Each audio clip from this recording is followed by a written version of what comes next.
High বন্ধুরা, তোমরা সবাই কেমন আছো? আমি খুব ভালো আছি। এই জায়গাটা আজকে তোমাদের কাছে নতুনই লাগবে যারা আমার ভিডিও দেখো। এটা আমার দিদির বাড়ি, আমার একমাত্র দিদি। এই দেখো, শাকসবজি কেটে নিয়েছি, রান্না করতে চলে যাচ্ছি। আমার মা এসেছে, মা বলেছে যে আমার হাতের রান্না খাবে, তো চলে এসেছি।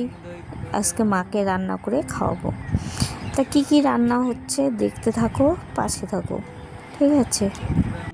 আমরা আবার একটু শাক সবজি খেতেই ভালোবাসি, মাছ মাংসর থেকে এই শাক পাতাই ভালো লাগে।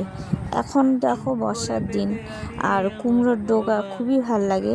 এজন্য আজকে ভাবলাম যে মুগ ডাল দিয়ে আর কুমড়োর ডুগো দিয়ে ডাল করব, আর সঙ্গে করব করলা ভাজা আর চাল কুমড়া পাতার পকোড়া। এই ডাল হয়ে গেছে, ডালে কাটা দিচ্ছি, শাকগুলোও দিয়ে দিলাম। এবার শাকগুলো দিয়ে একটু ডালটা ফুটিয়ে নেব, না হলে আবার কাঁচা কাঁচা একটা গন্ধ থাকে, গন্ধটা করবে। সামান্য ফুটাবো, বেশি ফুটাবো না, কেন এটা সোমবার দিতে দিতে হয়ে যাবে। এবার কড়াইয়ে তেল দিয়ে দিলাম, এবার ফোড়নগুলো দিয়ে দেবো, শুকনো লঙ্কা তেজপাতা।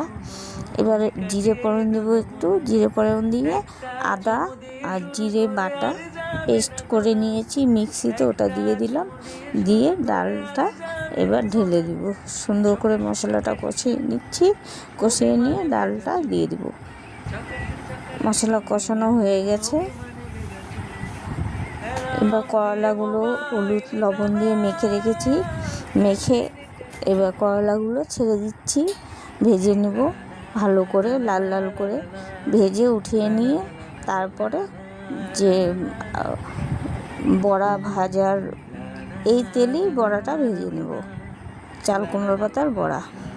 তা এটা খুবই ছোট ব্লগটা হয়েছে, তোমরা সবাই দেখো, পাশে থেকো, ভালো লাগলে লাইক কমেন্ট শেয়ার করো, ঠিক আছে? এই যে বড়া হয়ে গেছে, বড়াও দিয়ে দিয়েছি। এবার খেতে চলে যাব। মা বলেছে, মা খিদে পেয়ে গেছে বড়া দেখে। আরে ঠিক আছে, ভাত বাড়ছি। এখানে আছে কুমড়ো পাতার ঝোল আর কুমড়ো পাতার ডাল দিয়ে আর পকোড়া, বাস খেয়ে নিচ্ছি। ভিডিওটা ভালো লাগলে অবশ্যই লাইক কমেন্ট শেয়ার করো। Tata, bye bye. আর সবাই কমেন্ট করো।